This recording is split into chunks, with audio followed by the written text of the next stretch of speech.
네, 오늘은 마시모 오스티라는 인물에 대해서 얘기해 보도록 하겠습니다. 마시모 오스티는 아시는 분들이 이젠 많이 있겠지만 CP 컴퍼니와 스톤 아일랜드를 만든 창립자죠. 이제 영상 중반부터는 이제 마시모 오스티의 실제 작업물들, 실제 그가 만들었던 옷들이 어떻게 생겼고 어떤 디테일을 가지고 있는지, 마시모 오스티의 옷들을 많이 컬렉팅하고 있는 이제 서울 소재의 한 빈티지샵을 방문을 해서 제가 같이 한번 톱파보면서 이제 게스트 토크를 진행을 했어요. 그래서 영상 중반부 이게 하단에 깔려있는 타임라인으로 가시면은 이제 게스트 토크를 바로 시청을 하실 수 있습니다.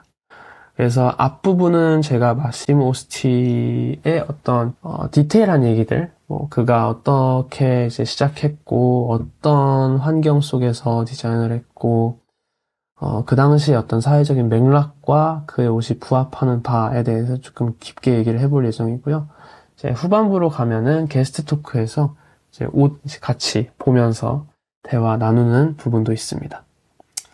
이전 개인 영상에서는 제가 에이터스룹이라는 인물을 다뤘었죠. 근데 뭔가 반응들이 다양하게 있었지만 코로나 시기에 교수님이 강의하는 것 같다. 너무 먹물톤이다. 이런 얘기들이 많아가지고 물론 그 부분을 좋아하신 분들도 있었지만 오늘 영상은 조금 편하게 이제 찍어보도록 하겠습니다.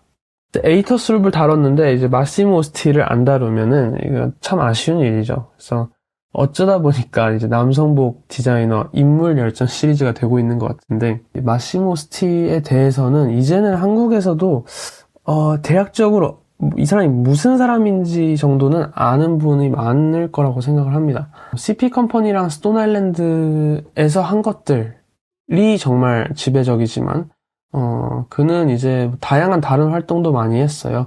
우리가 알지 못했었던 다른 어떤 많은 협업도 진행을 했었고, 그래서 계속해서 어떤 의복의 형태와 기능의 밸런스를 맞추기 위해서 노력한 사람 중에 하나입니다. 어떻게 하면 남성복이 기능적으로 우수하면서도 멋있을 수 있을까를 계속해서 고민한 사람이고요. 그런 과정 속에서 이제 가먼츠 다잉이나 리플렉티브 원단을 개발한다거나 아니면 스톤워싱 같은 어떤 기법들을 워크웨어나 아니면 밀리터리 의류에 계속해서 적용하는 그런 시도를 한 사람이고요. 아티잔 패션 있잖아요. 아티잔 패션 저도 좋아하고 요즘도 좋아하시는 분들이 많이 있는 걸로 아는데, 아티잔 추종자들이 또 그렇게 좋아하는 어떤 CCP, 캐롤 크리스찬 포엘의 가먼치 다잉이나 심테이프, 그런 기법들을 사실 오스티는 진작에 다시 시도를 했다 이 말입니다. 그래서 해외에서는 이미 어떤 오스티가 맨즈웨어 전반에 어떤 끼친 영향이 지대하다라고 그 회자되는 어떤 담론이 오가고 있는데요. 한국에서는 조금 그런 얘기들이 미미한 편이라고 느꼈어요. 마시모 오스티를 한국어로 이제 구글이나 유튜브에 쳐보면 CP 컴퍼니와 스톤 아일랜드의 어떤 브랜드 소개에서 살짝 다뤄지긴 하지만 마시모 오스티 본인에 대해서 조금 깊게 다루는 컨텐츠가 없는 것 같더라고요. 그래서 그 부분을 조금 다뤄보려고 하고요. 궁극적으로는 이제 마시모 오스티가 남겼던 이런 유산들이 그 당시에 그리고 지금까지의 어떤 사회적 맥락 속에서 어떻게 사람들한테 선택을 받았는지를 아는 게 되게 중요한 것 같아요. 모든 옷이 그렇잖아요. 뭔가 내가 예뻐 보여서 만들었어, 내가 이게 되는 옷인 것 같아서 만들었어 보다도 뭔가 그렇게 만들고 났을 때 이제 수요자들이 이것에 어떻게 반응하고 어떻게 감기는지 조금 더 큰 틀에서 보는 게 좀 중요한 것 같습니다. 마시모 오스티는 이제 되게 생각보다 옛날 인물이에요. 1944년에 태어난 사람이고요. 밀란 같은 어떤 패션의 중심지에서 태어났으면 참 좋았겠지만 1944년에 볼로냐라는 지방에서, 이탈리아의 볼로냐라는 지방에서 태어났고요. 가정 환경이 생각보다 좀 불우합니다. 1살의 아버지를 여의고요. 그리고 소년이었을 적에 이제 형을 또 떠나보냈습니다. 그래서 엄마, 누나, 그리고 마시모 오스티 세 가족으로 이제 계속 살았고요. 그래서 어떤 이러한 가정 환경 속에서도 꾸준히 어떤 그 디자인에 대한 그 열망이 크게 있었던 것 같아요. 뭔가 그래픽 디자인을 계속해서 놓지 않고 있었고, 그리고 그래픽 디자인의 어떤 경력이 이제 그의 첫 브랜드인 체스터 페리의 어떤 도화선이 돼주었죠. 물론 그 전에 촘프촘프라고 하는 되게 지금의 CP 컴퍼니나 스톤 아일랜드와는 전혀 어떤 매칭이 되지 않는 뽀짝한 그런 브랜드를 진행한 경력도 있었는데요. 그거는 이제 되게 작은 사업이었고, 제대로 뭔가 어떤 사업을 진행했던 거는 1971년에 체스터 페리가 최초입니다. 지금 CP 컴퍼니의 전신이죠. 그래서 뭐 그래픽 디자인 때 이제 이탈리아에서 잘 쓰이지 않던 뭐 실크 스크린 기법이나 뭐 4도 염색 같은 기법들을 이제 그가 먼저 좀 선제적으로 써보면서 조금 더 선명한 어떤 프린팅이 들어가 있는 티셔츠를 사람들한테 제시를 했고, 그게 사람들한테 먹혀서 체스터 페리로 이제 먼저 이름을 좀 알립니다. 그러나 이제 그래픽 디자인보다도 이제 그 당시에 마시모 오스티가 집중했던 건 가먼츠 다잉 쪽이었어요. 그래서 어떻게 하면은 당대 6, 70년대에 딱딱하게 굳어있던 남성복의 이미지를 좀 풀어 헤치고 자신만의 방식으로 남성복의 대중화를 이끌어낼 수 있을까를 고민하고 첫 번째로 이제 시도를 한 게 가먼츠 다잉이었어요. 가먼츠 다잉은 가먼츠가 옷이잖아요. 옷 상태로 염색을 조지는 거예요. 완성된 옷을 염색약에 투입시키면서 어떤 발생하는 그 불균일성을 어떤 옷의 매력으로 이끌어내는 게 핵심 요소인 것 같고요. 어떻게 불균일성이 발생하냐, 이거는 이런 어떤 봉제선에 있는 그 실들이 조금 더 진하게 염색되고 어떤 다른 패널들이 조금 연하게 염색된다든지, 아니면 같은 패널 안에서도 부분적으로 진하게 염색되는 부분이 있고 연하게 염색되는 부분이 있고, 가장 큰 그 특징은 이제 뭐 한 옷 안에서 뭐 나일론이나 면 같은 서로 다른 물성을 가진 원단이 이제 쓰였을 때 염색이 먹히는 정도가 다르기 때문에 거기서 오는 불균일성도 매우 크고요. 어쨌든 그런 방식으로 당대의 새 옷, 그러니까 뉴 클로딩이라고 여겨지는 반딱반딱하고 염색이 돼 있다면 아주 고르게 잘 돼 있는 그런 옷이 아닌 그런 어떤 좀 used 된 것 같은 그런 옷을 이제 제시를 한 거죠. 체스터 페리로 해서 이제 가먼츠 다잉을 계속 이어가다가 78년에 어떤 사건이 터지는데, 당시에 영국에서 이름을 또 날리고 있던 체스터 벨이라고 하는 아주 유사한 이름의 테일러링 브랜드가 있었어요. 근데 거기가 너네 이름이 너무 우리랑 비슷하니까 이름 안 바꾸면 우리 고소하겠다 이래가지고 회피 기동을 해서 CP 컴퍼니로 사명을 변경을 합니다. 지금 우리가 알고 있는 그 이름이죠. 그래서 CP 컴퍼니로 변경한 뒤에 또 이제 계속해서 도시에서 입을 수 있는 편안한 복장, 그런데 뭔가 유니크한 복장, 일반적으로 보이는 자켓인데 이제 안감을 보면은 안쪽에 어떤 그 도시의 전경이나 어떤 도시에서 볼 수 있는 어떤 여러 풍경들이 프린팅 되어 있는 그런 리버시블 자켓을 발매하기도 하고요. 이런저런 시도를 참 많이 합니다.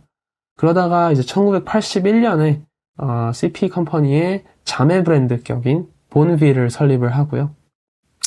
1982년에는 조금 더 어떤 실험 정신을 빡세게 가져가는 서브 브랜드, 이제는 뭔가 배보다 배꼽이 더 커진 것 같은데 스톤 아일랜드를 설립을 합니다. 스톤 아일랜드를 설립하면서 냈던 이 82년도 첫 컬렉션이 텔라스텔라라는 컬렉션인데요. 이 컬렉션 하나만으로 마시모 오스티의 실험 정신을 조금 여실히 보여준다고 저는 느낍니다. 어떻게 진행됐냐? 군용 트럭이나 어떤 군용 텐트에 쓰이는 타르프라고 하는 원단이 있어요.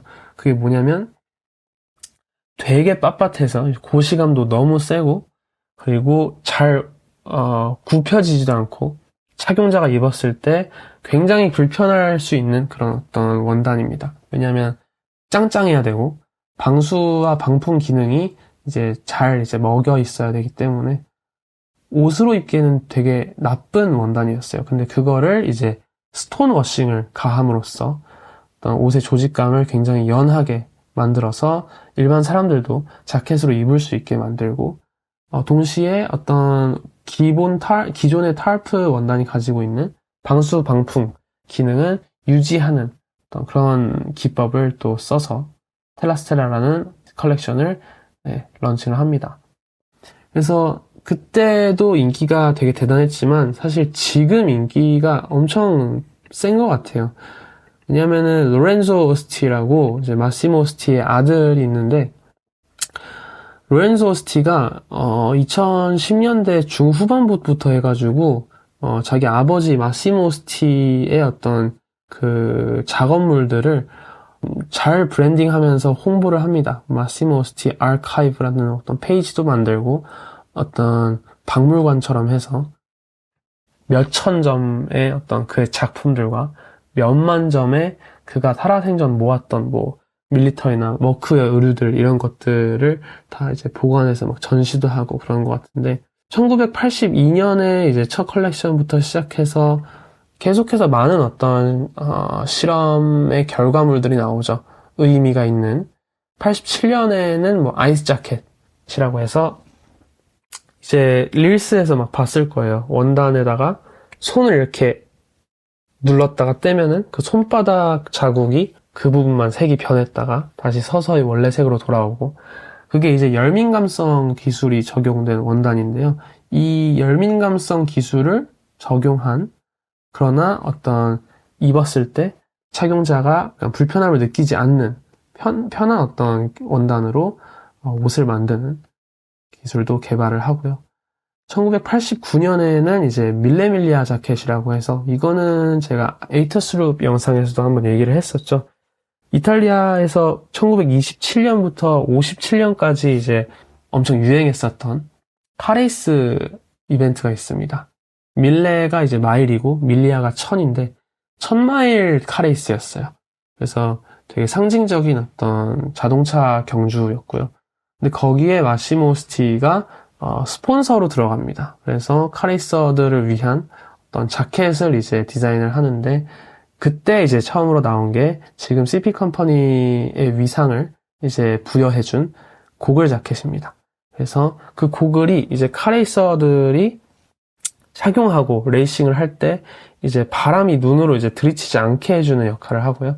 그리고 밀레밀리아 자켓의 이제 왼쪽 손목 부분에는, 소매 부분에는 렌즈, 우리가 아는 그 CP의 렌즈가 들어가 있죠. 왜 렌즈가 들어가 있냐면, 소매를 이제 주행 중에는 소매를 거둘 수가 없잖아요. 시간을 봐야 되는데, 그래서 이제 소매를 걷지 않고도 그 렌즈를 통해서 자기 손목시계로 시간을 볼 수 있게 해주는 어떤 그런 되게 디테일한 부분을 옷에 잘 녹여낸 사람인 걸 알 수가 있습니다.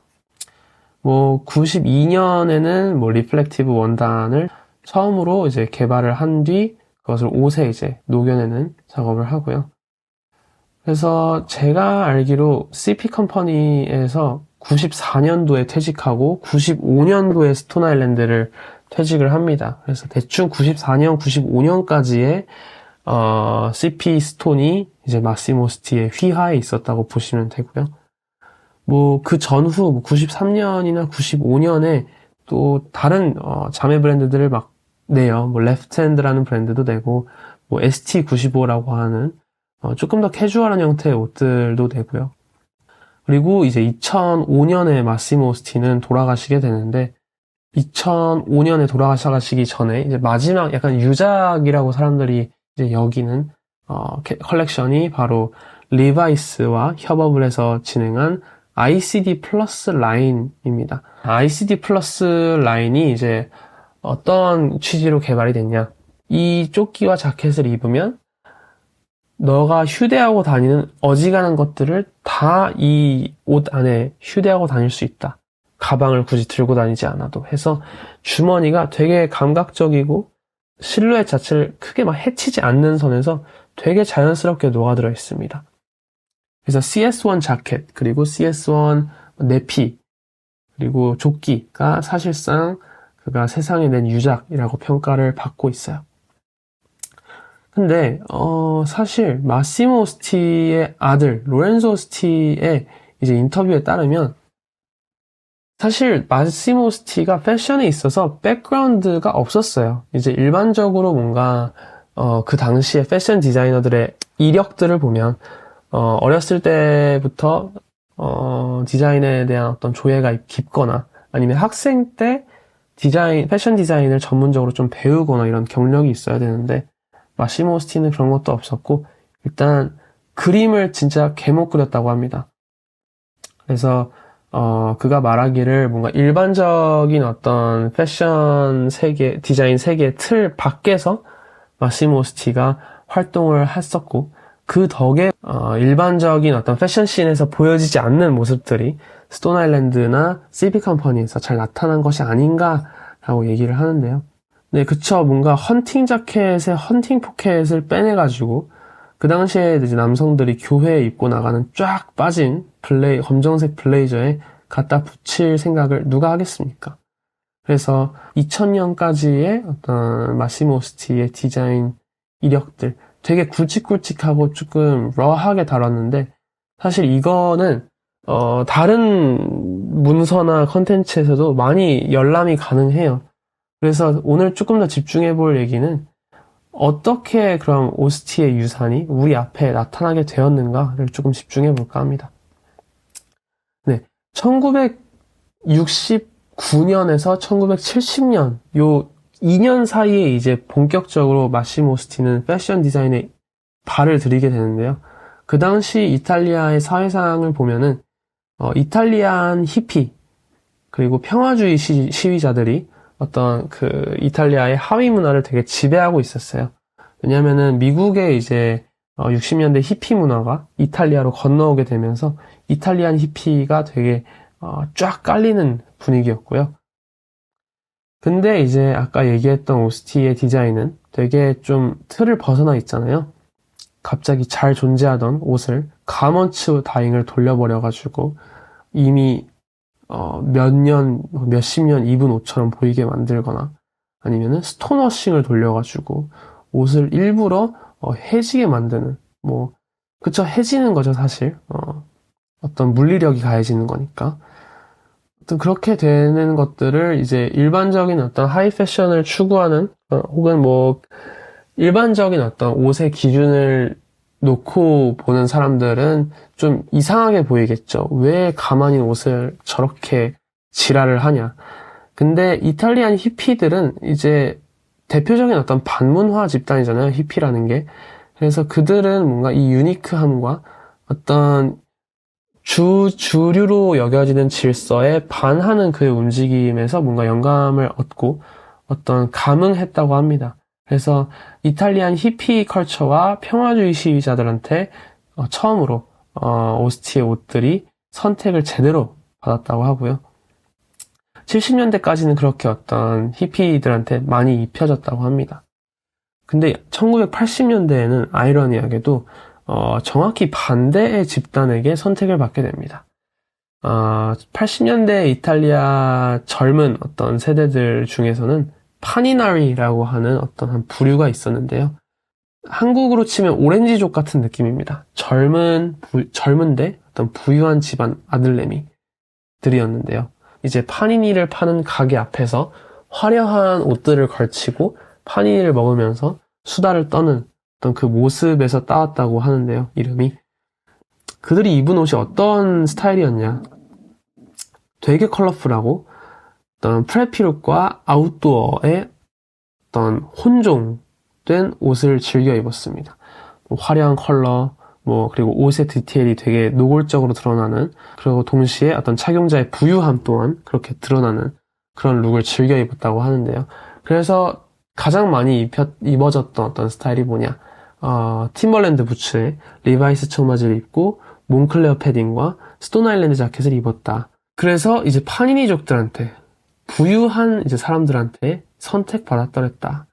근데 재미있는 사실은 이제 마시모 오스티는 좌파였어요. 엄청난 좌파였고, 실제로 그가 이제 스톤 아일랜드 다음으로 냈던 브랜드도 이름이 레프트 핸드예요. 그래서 이제 인터뷰에서 왜 이름을 레프트 핸드라고 줬냐 하니까 내가 좌파니까 라고 대답했다고 합니다. 그 정도로 어떤 좌파 활동가였고, 그 처음으로 그의 옷을 선택한 소비자층도 아까 얘기했듯이 이탈리안 히피컬처 같은 어떤 반전주의자, 어떤 평화주의자들이었잖아요.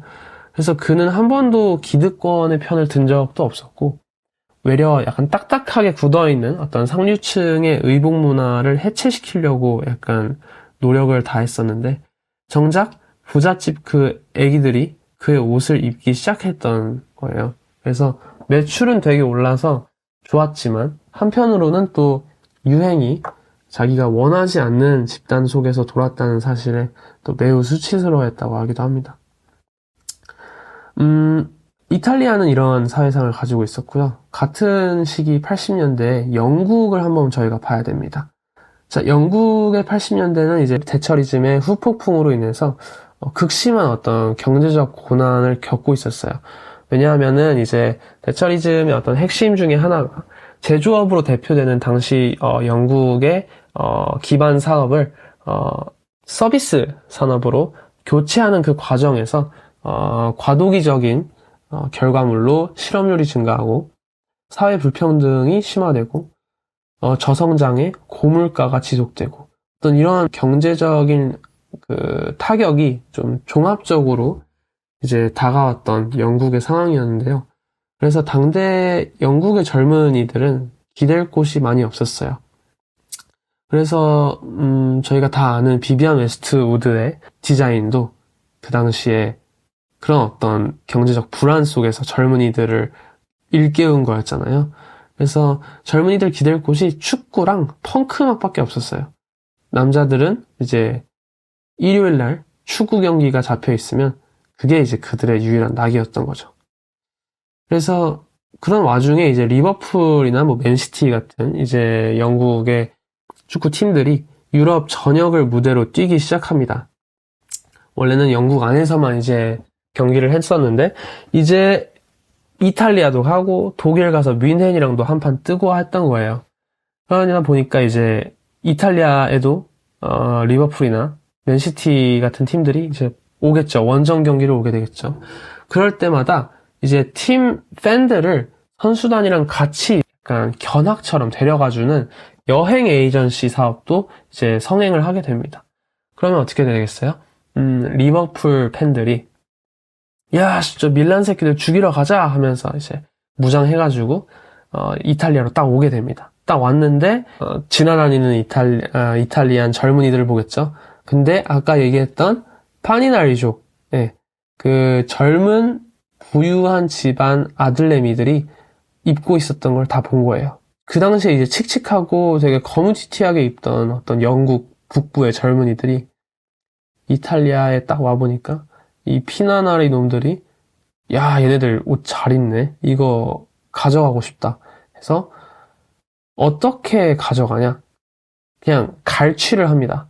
이게 진짜 얼탱이가 없는데 그냥 도둑질을 해가요. CP 컴퍼니랑 스톤 아일랜드 옷들을 도둑질을 해서 본국으로 들고 갑니다. 그러고 이제 자기랑 같은 팀을 응원하는 팬 친구들에게 야, 씨, 이탈리아 가가지고 애들 봤는데 걔네 옷 잘 입더라 해서 나도 훔쳐왔어 하면서 이런 거 보여주고 영국으로 마시모 오스티의 작업물이 건너갔던 유래가 바로 이거예요. 어이가 없죠.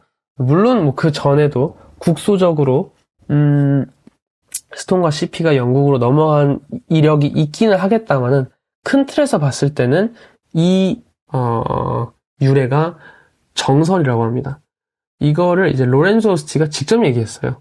그래서 어떤 영국의 풋볼 훌리건들의 룩을 자랑하는 자리는 길거리가 아니라 일요일날 축구장 관람석이었어요. 그래서 그 일요일날마다 잡힌 축구 경기장에서 마시모 오스티의 작업물들이 영국 안에서도 어떤 전염이 이루어지게 됩니다.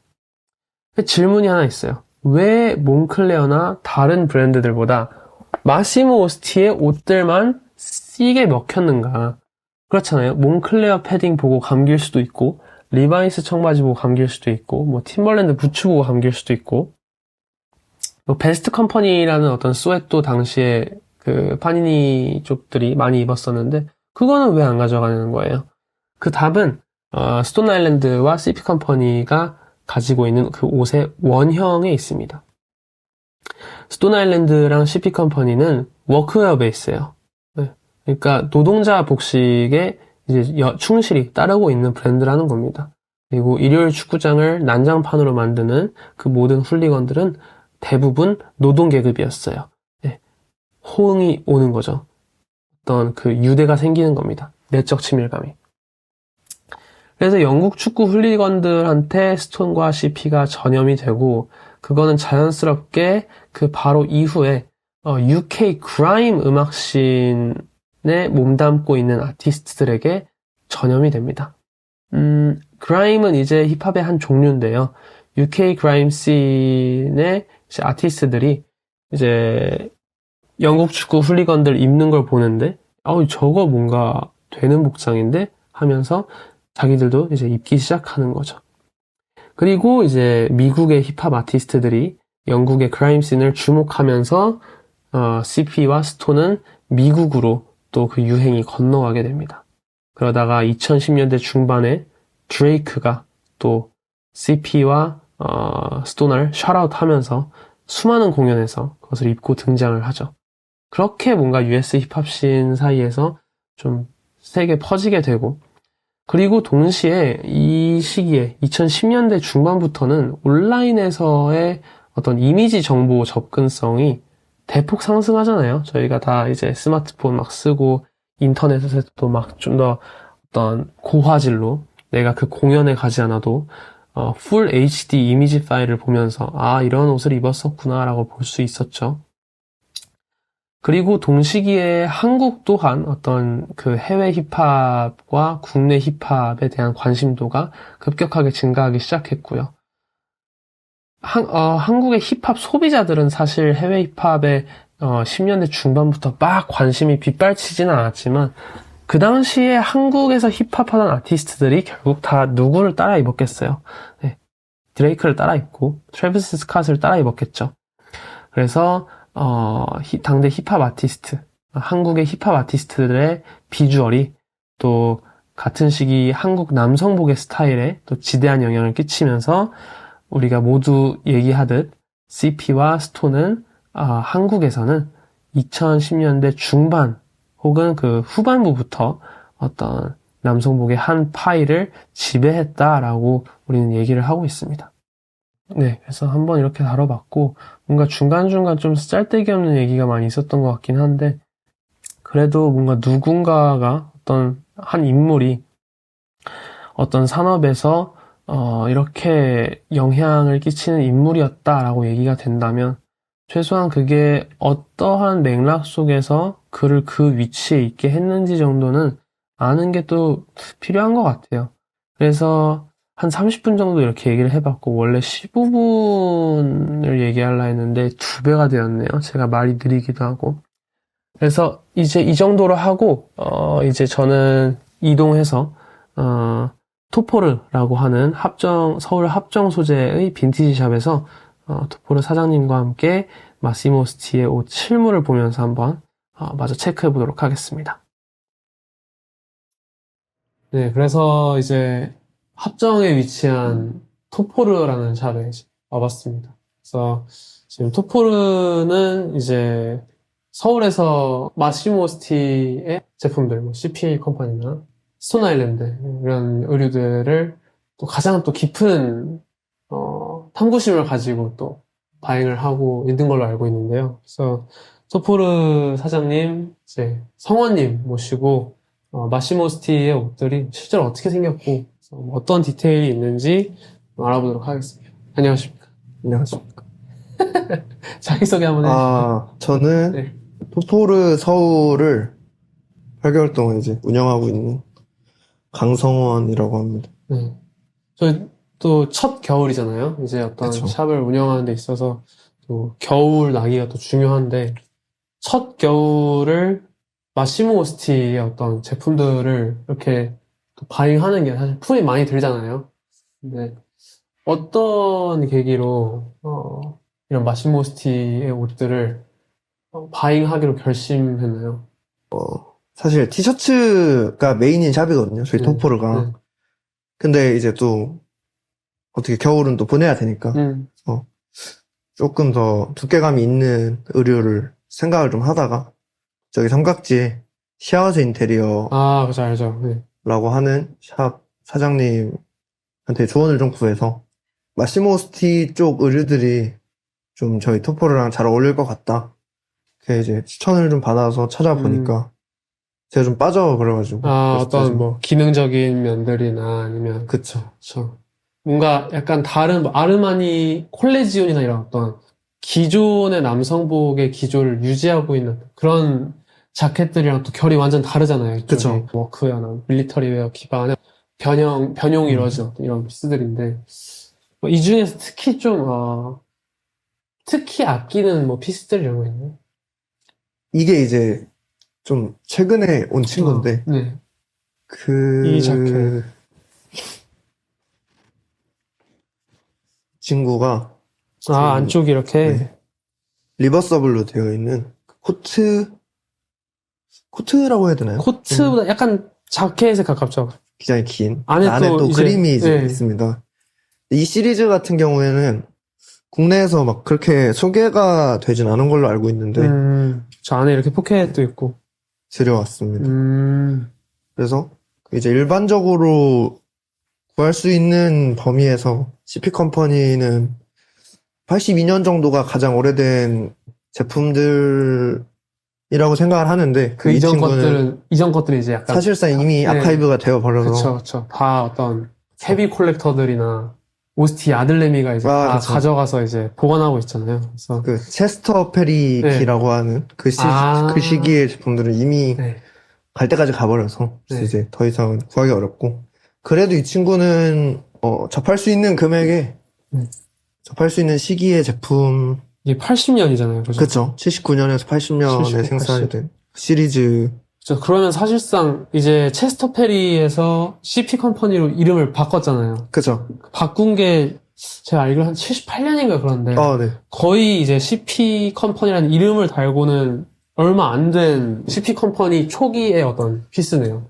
그쵸 그리고 그리고 보면은 뭐 82년도 더치폴리스 자켓들도 보이고 뭐 약간 이것도 좀 저는 딱 왔을 때 이제 바로 눈에 띄었던 게 이것도 82년 그거 그쵸 더치폴리스 82년 더치폴리스 의 자켓이고 컬러 변형 버전이죠 컬러 이 친구가 이제 제일 기본 컬러라고 기본 하면 얘는 이제 배색을 반대로 한 이게 또 눈이 갔던 게 같은 해에 이제 스톤 아일랜드에서 그 텔라스텔라 컬렉션이 또 이 색깔로 되게 그쵸. 유명한 게 많잖아요. 그쵸. 배색을. 방수포 군용 트럭 방수포 가지고 이제 스톤워싱 돌려서 만든 건데 그래서 뭔가 이 색깔을 보면서 스톤 아일랜드 생각도 많이 나고 이 디테일은 뭔가요? 뭔가 여기에 덧대져 있으면서 이렇게 기역자로 있는 게 있는데 어깨도 있고 제가 알기로는 네. 그 미군 스나이퍼에게 지급됐던 군복에서 온 디테일로 알고 있는데 스나이퍼 유니폼에서 이제 찾아볼 수 있는 그쵸 어깨 디테일이다. 네, 유독 좀 많이 쓰인 것 같아요 이 시기에 이 친구도 아래 있는 스웨뉴도 그렇고 다른 데서도 좀 보면은 뭔가 저도 이제 사진으로만 계속 봤으니까 이제 옛날 CP 컴퍼니 택 부분을 보면 약간 다이아몬드가 이렇게 다 있더라고요. 그쵸 네, 이게 다이아몬드도 약간 그건가요? CP 컴퍼니 약간 초기 초기 CP 컴퍼니의 상징 같은 느낌인 것 같아요 83년에도 네. 쓰였고 한 86년까지 이 디테일이 보이는데 또 뭐가 어떤 것들이 있을까? 이 친구는 이제 그 우리 마시모 스티의 세 번째 아들 세 번째, 그러니까 체스터 페리가 첫 번째, 그죠 그리고 스톤이 두 번째. 스톤이 두 번째고 이제 본네빌이라고 하는 이제 그쵸. 그쪽 언어로 뭐 좋은 마을 좋은 그런 뜻인데 본이, 본빌 그러네. 본빌 본네빌 네, 본네빌. 이렇게 부르는 브랜드인데 이 친구 같은 경우에는 전체가 가죽으로 돼 있고, 여기 뒤에 보시면은, 이제, 이렇게 네이비 아틱이라고 적혀있네요, 이렇게. 그쵸. 네이비 아틱도 이제 사실, 네 번째 아들인데, 네 번째 그래요? 아들 이름인데, 네. 이 시기에는 이 네이비 아틱이랑 본네빌이 부자재도 그렇고, 되게 네. 좀 혼재돼서 쓰였던 시기로 알고 있어서. 그래서 뭐, 목지택이랑 뭐, 단추 같은 거 이제 그쵸. 본네빌 적혀있고, 이제 칼라 뒤쪽은 또 네이비 아틱 적혀있고, 그러네요. 이게 뭔가, 어쨌든, 오스티 아우터들도 그렇고, 뭐 특히 아우터에서 많이 보이는 거지만은, 약간 다른 소재들을 같이 막 섞어서 쓰잖아요. 그쵸. 보면은 뭐, 이제, 데님, 이제 이런 것도 있지만, 뒤에 보면은 뭐, 사실 이런 시도를 많이 안 했으니까. 그쵸. 밀리터리나 워크웨어를 가지고 그 당시에는 잘 안 했으니까. 이런 것도 보면은 뭐, 립스탑 나일론이랑, 뭐, 데님이랑 섞어가지고 엄청 이질적이긴 한데, 이런 시도도 이제, 이것도 보네빌 건가요? 그쵸. 이거는 본네빌의 그 일본 생산 본네빌인데, 일판. 그래서 뭔가 조금 더 실험적인 디테일이 많은 것 같아요. 이렇게 보시면 액션 플리츠도 네, 그쵸. 나일론으로 들어가 있고. 이거 네피인데, 이 친구는 이제 현재 네피를 제거해준 상태고, 이 친구 이제 네피가 안에. 같은 시리즈인데, 네. 그래서 둘이 호환이 됩니다. 얘를 그래요? 떼서 입힐 수 있고. 이거는 이제 1982년 더치폴리스 스웨터라고 하는 네. 모델입니다. 피셔맨 스웨터라고 해서 낚시하는 네네. 분들이 입던 스웨터의 스타일을 좀 따왔고, 똑같이 이 친구도 이렇게 어깨 쪽에 패널이 이렇게 들어가 있습니다. 그쵸. 한쪽에만, 여기 반대쪽은 이렇게 팔꿈치에 있고. 그렇죠. 그래서 당시에 CP 컴퍼니 광고 사진이 있는데, 네. 그 사진에 동영동색의 모델이 나와서 제가 특히 좀 애정하는. 그러네요. 뭔가 약간 그런 거 있잖아요. 아카이브북에 걸려있는 그쵸. 그 피스가 나한테 있으면은 아카이브북을 만들었다는 거는, 거기에 담아있다는 거는 그만큼 제작자 본인도 이걸 애정한다는 얘기인데, 그쵸.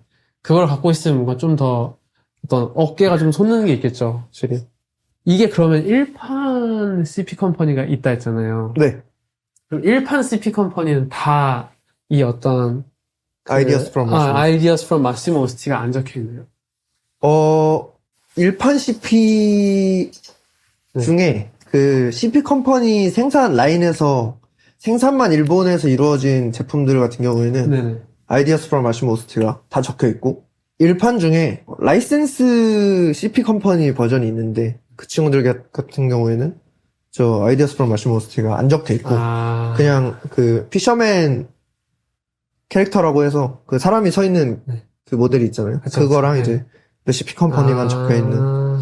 아마 여기 이 제품이 그렇게 해서. 근데 얘는 저도 보고 신기했던 게, 사실 이 어떤 그 나침반 그래픽이 저는 그냥 스톤 아일랜드에서만 봤던 걸로 기억하는데. 그쵸. 이게 좀 밴드티 같은 걸로 예를 들면 부틀렉 같은 개념인 거거든요. 그래서 당시에 이제 이태리 쪽에서 만들어진 브랜드들 중에 일본 고급 하우스에서 생산을 좀 위탁을 맡긴 경우가 종종 있었잖아요. 네, 그쵸. 실제로 CP 컴퍼니도 그래서 일본에 생산된 제품들이 꽤 많고, 그래서 일본 측에서 생산을 좀 하다 보니까 이거 내가 해도 되겠는데 싶은 거죠. 그래서 이제 이런 기괴한 태계. 그러니까 이런 거 재밌네요. 이제 캐링 그룹 아래에 있는 뭐 발렌시아가랑 구찌가 같은 발렌시아가 로고랑 구찌 로고랑 막 같이 붙여가지고 나왔던 그런 거 있잖아요. 옛날에 막 어떤 해커스 프로젝트 같은 그런 느낌이 드네요. 뭔가 CP랑 스톤이 같은 이제 옷에 있는. 그래서 사실 뭔가 이제 본 브랜드에서는 조금 절제를 해야 된다고 하면은, 사실 이 라이센스화된 CP 컴퍼니에서는 그럴 필요가 전혀 없거든요. 그냥 그쵸. 좋아하면 다 때려박아도 되는 거예요. 그래서 어차피 우리가 만들어야 되니까. 그쵸. 그렇게 해서 나온 친구. 오늘 좀 이런저런 어떤 뒤에도 보면은 사실 많잖아요. 다른 어떤 짚어보진 않았는데. 그쵸. 뭐 저기 보면은 친구는 이제 전체 다 가죽으로 되어 있는 어떤 87년도 CP 컴퍼니 리버서블 자켓입니다. 보면은 이제 되게, 예, 재밌네요. 이게 어쨌든 납작한 이미지로만 볼 때보다 실물 만지면서 보는 게, 이런 것도 보면은 팔 이제 뒷부분에 이제 지퍼가 나 있어가지고, 이렇게 그쵸. 절개도 되고. 근데 이것도 이제 그, 오스티가 디자인을 했는데, 일본에서 일본, 생산된 거니까. 이건 이제 원판은 86년 생산 이태리 이태리. 제품인데 아, 네. 이제 일본에서 생산된 개체죠, 이 친구는. 그래서 아, 특징으로 이제 이 오발 가죽택이 있는데 오발 가죽택. 아, 예. 이거는 음각으로 음각으로, 이거는 뭔가 일판에서만 쓰인 건가요? 아니면은 뭐, 원판에서도 이 택이 쓰인 걸로 알고 있어요. 아, 그래요? 저 안쪽은 이렇게 니트로 이렇게 돼 있고, 지금, 시리콘 이렇게, 적혀 있고. 얘도 라이너인가요? 아니면 얘는, 얘 이제 내피라서 아. 제거를 또 할 수 있는. 그러네요. 어떤 그 약간 내피랑 아우터쉘이랑 이런 게 사실 어떤 군복의 요소잖아요. 다. 그쵸. 마시모 오스티가 이제 옷을 만들 때 늘 어떤 베이스 원형이 되었던 게 다 뭐 군복, 뭐 작업복, 사냥꾼이 입는 헌팅 자켓 이런 것들이다 보니까 이런 기능적인 요소가 많이 들어가 있는 것 같고. 사실 그러니까 이 셀링 이제 빈티지샵 사장으로서 네. 오스티를 사실 지금 이미 어느 정도 하입이 왔다고 봐도 아, 무방한 것 같은데 저는 조금 운이 좋아서 먼저 접해서 좀 어쨌든 선점을 할 수 있었다. 그쵸. 그래서 네. 사실 이제는 구하기 어려운 피스들도 조금 많이 가지고 있는 편인 것 같고 근데 그게 중요한 것 같아요. 뭔가 약간 바잉을 잘 해가지고 좋은 가격에 판다. 이것과 별개로 어쨌든 샵이 가지고 있는 그 씬 안에서의 기능 중에 하나가 보기 어려웠던 어떤 접하기 어려웠던 그런 옷들을 또 소개한다는 게 엄청 크잖아요. 그쵸. 그래서 뭔가 사실 저는 뭐 오스티의 옷들에 관심을 가진 지가 진짜 얼마 안 되긴 했는데 이전에도 약간 오스티의 옷들을 오프라인에서 좀 이렇게 쉽게 좀 접할 수 있는 어떤 창구가 있었나요? 다른 샵들이나? 그 을지로의 덜 예, DULL. 거기 대표님이 조금 많이 가지고 계신 걸로 알고 있고 아, 그리고 컴퓨터 클리닝 컴퓨터 클리닝. 거기도 이제 덜 그쪽 팀이라고 보면 될 것 같은데 약간 좀 이제 같은 어떤 클랜 속에서 움직이는. 그쵸. 그쵸. 직접 보고 만질 수 있는 게 중요하잖아요. 뭐 어쨌든 뭐 패션 디자인을 할 거다, 패션 경영을 할 거다 이래도 다 뭐 옷을 많이 보고 만지는 게 중요하다. 그리고 뭐 사서 입어보는 것도 중요하다 이렇게 얘기하는데 어떤 이 기회를 만들어주는 것 같아가지고 되게 좋은 것 같고. 그래서 오늘은 이제 마시모 오스티의 옷들을 한번 직접 다는 아니지만 일단 그래도 아카이브 북에도 실려 있고 좀 나름 그래도 어떤 오스티의 작업 세계를 조금 그나마 엿볼 수 있는 그런 옷들을 같이 한번 토퍼봤습니다. 네, 마지막으로 하실 말씀 있으세요? 일단 여기 걸려있는 제품들 중에 판매를 하는 제품도 있고 판매를 안 하는 제품들도 있는데 일단 입어보는 건 자유기 때문에 언제든 오시면 자유롭게 입어보시고 뭐 궁금한 점 있으시면 물어봐 주시면 저도 설명하는 것도 재밌어서 많이 찾아와 주시면 감사하겠습니다. 이게 성원님도 뭐 조예라는 단어가 웃기긴 하지만 어떤 이 빈티지 의류들에 대한 어떤 조예가 되게 깊다고 생각해요, 저는. 그래서 토포로도 많이 들러주시고. 네, 오늘은 그러면은 이제 이 정도로 토포로 방문기를 마치겠습니다. 감사합니다.